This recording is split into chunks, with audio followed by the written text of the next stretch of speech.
Hi, everyone. Thank you so much for joining me for another Hormonology tip. I am Gabrielle Lichterman, founder of Hormonology. I'm also the creator of the Hormone Horoscope menstrual cycle tracker apps for women and teen girls, and the Female Forecaster app for boyfriends and husbands of cycling partners. And I'm the author of 28 Days, What Your Cycle Reveals about your moods, health, and potential, available at Amazon around the world. Thank you for joining me.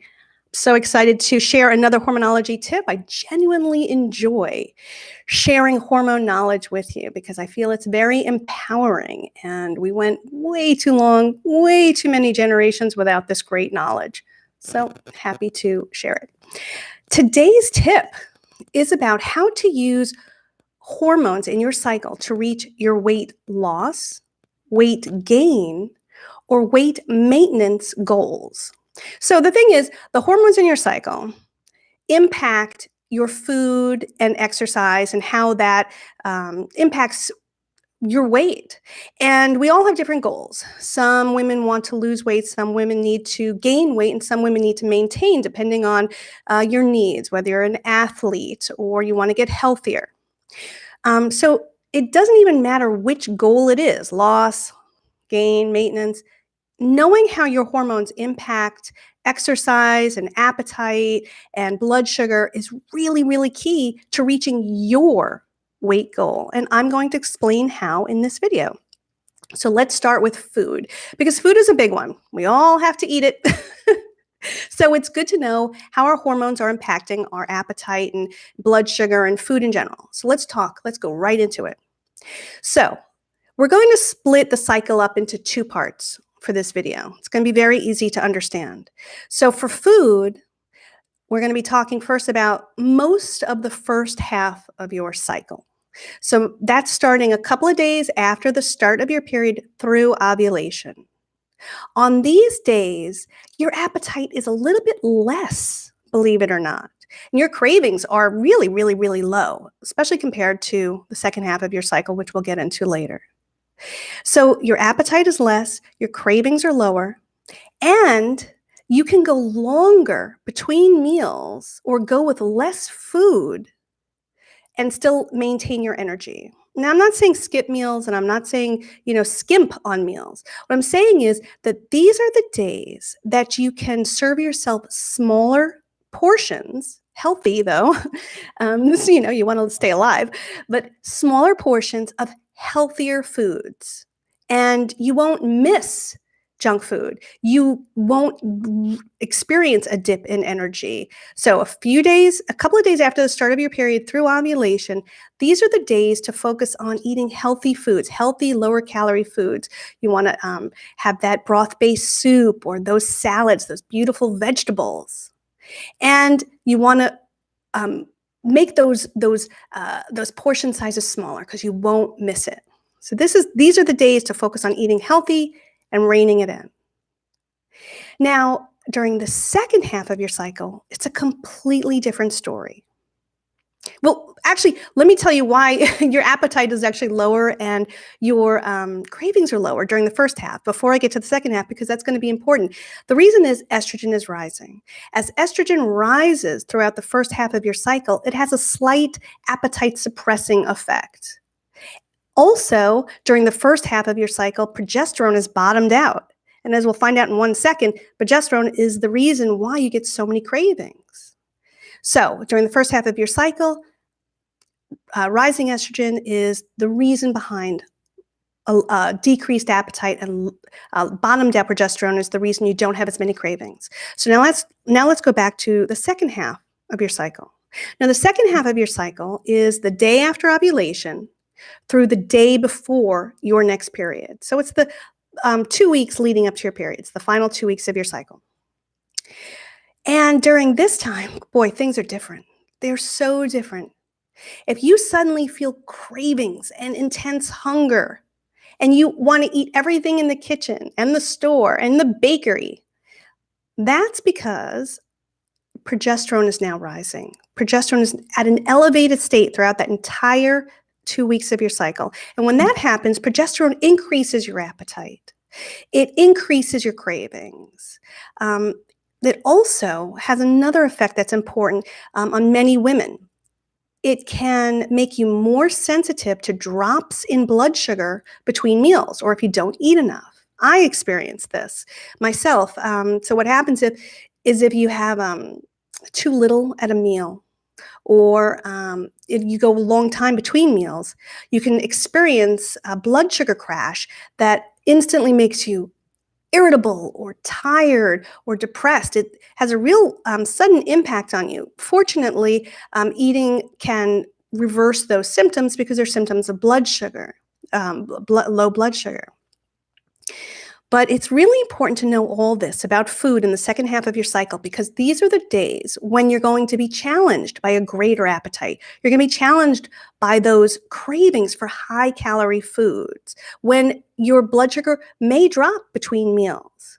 So if this is you and you are trying to lose weight, this is a time when you're going to have to um, you're going to have to think of ways to overcome this greater appetite and overcome these cravings. One way I do it is I load up on healthy foods. I love popcorn, and popcorn is a whole grain, and as long as you don't smother it in butter, it's actually really healthy and filling, and it's low calorie, and you can eat like a cup at a time, and it's really it's delicious. It's crunchy.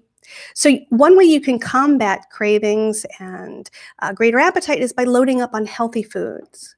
Some women, they like to indulge a little bit. They have a pre-portioned amount of a treat that they're craving. Pre-portioned meaning they're not eating out of the bag. They portion it. They take it out. They put it in a little bowl, and then put the bag far, far, far away, so they don't eat the rest. And they find that small indulgence satisfies their cravings, and then the craving goes away. And that does help. And if you, like me, get hit with bouts of low blood sugar when you go too long between meals, you may want to, instead of having 3 large meals or 4 large meals, have kind of graze throughout the day. Keeping on top of your calories. Now, this was for weight loss. What if you're trying to weight gain or maintain your weight? Well, during the first half of your cycle, you're going to want to stay on top of the fact that rising estrogen is decreasing your appetite. So if you're trying to gain weight or maintain weight and you're active, you may want to add healthy calories into your diet. You want to load up on more whole grains or vegetables or whatever it is that's in your diet that's healthy for you. You may want to add those calories in if you're active and you're not eating enough to gain weight or maintain your weight. And in the second half of your cycle, when your appetite is greater, obviously it's going to be easier to load up on calories, but you want to be careful because you can fall into a trap of eating very unhealthy calories, saturated fat, sugar, refined flour. So if you're trying to gain weight or maintain weight and you're active, try to focus on when you have that greater appetite and those cravings, to try to fulfill them with healthier foods. I'm a women's health journalist, so I'm trying to keep you healthy. It's one of my goals in life. Okay.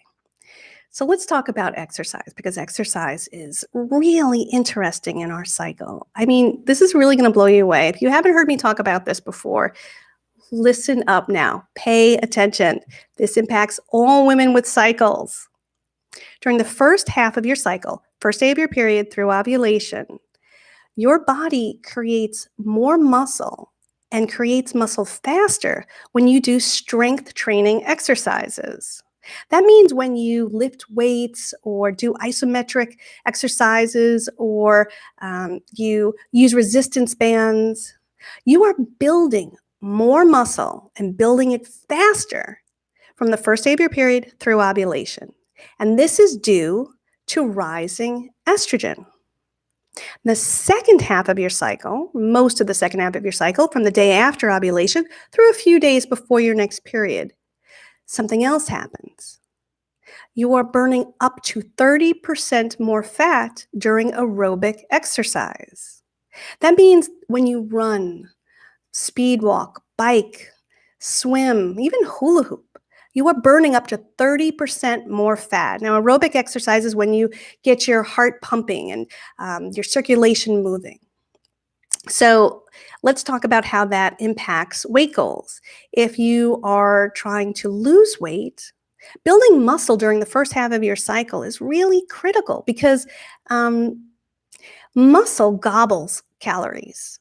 Now, muscle is denser than fat, so it's heavier than fat. So if you start building muscle and you look down on the scale and you're either not losing or you're even gaining, it could be because of that denser muscle. But muscle is great to have. It gobbles calories while you're at rest. Plus, it's really good for women to have muscle all over their body. It's great for our bones. It keeps our blood sugar steady. It's great for balance.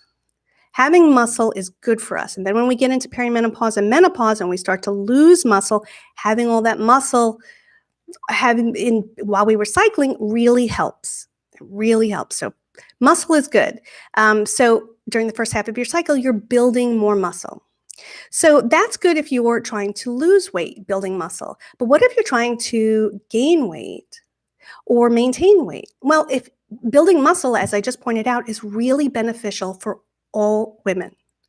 So if you are building muscle and you need to gain weight or maintain weight, just remember that muscle is going to be gobbling more calories. So you're going to possibly need to add more healthy calories back into your diet. You have to focus on that. Look at that and see what's happening, because the more muscle you build, the more calories you burn. You may have to adjust the healthy calories you ingest. Now let's talk about the second half of your cycle and how it impacts your weight goals. If you're trying to lose weight, obviously burning up to 30% more fat during aerobic exercise is beneficial. It helps you shed weight faster. Aerobic exercise burns up to 30% more fat, and that's because of elevated progesterone. Researchers say that when progesterone rises and it mixes with estrogen, it helps our body become more efficient at burning fat for fuel. So when you're running, speed walking, biking, swimming, you're burning fat, more fat, and it's great. You're burning that excess fat. So if you're trying to lose weight, obviously this is going to help speed up things during the second half of your cycle. But what if you're trying to gain weight or maintain weight? Well, if you're active, say you're in sports or you love to work out, keep in mind that when you're doing aerobic activity, you're burning up to 30% more fat. So again, you may have to add in healthy calories to your diet if you find you're losing weight and you want to gain or maintain. So the reason I forgot to tell you why we gain so much muscle during the first half of our cycle is because of rising estrogen. As estrogen rises during the first half of our cycle, it helps our body create and build muscle tissue.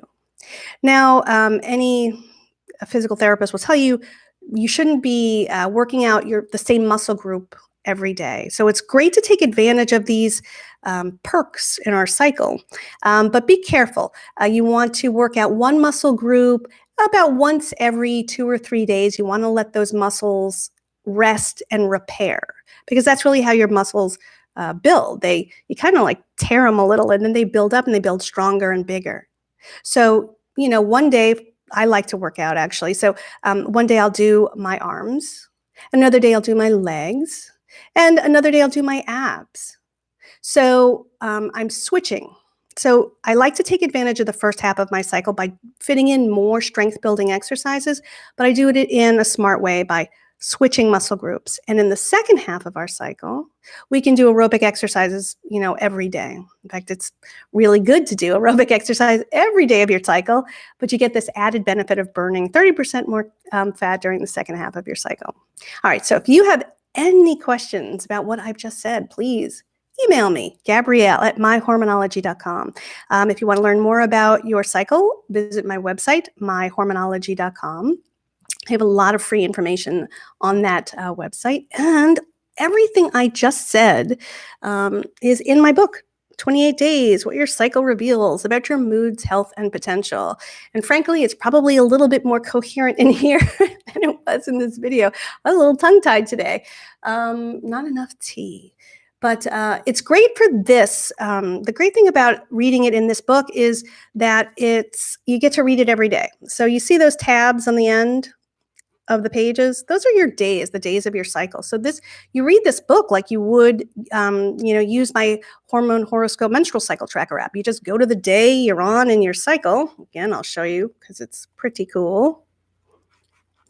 And you just go to the day you're on your cycle, and you go to food, and you go to exercise, and you see how your hormones are impacting you every day.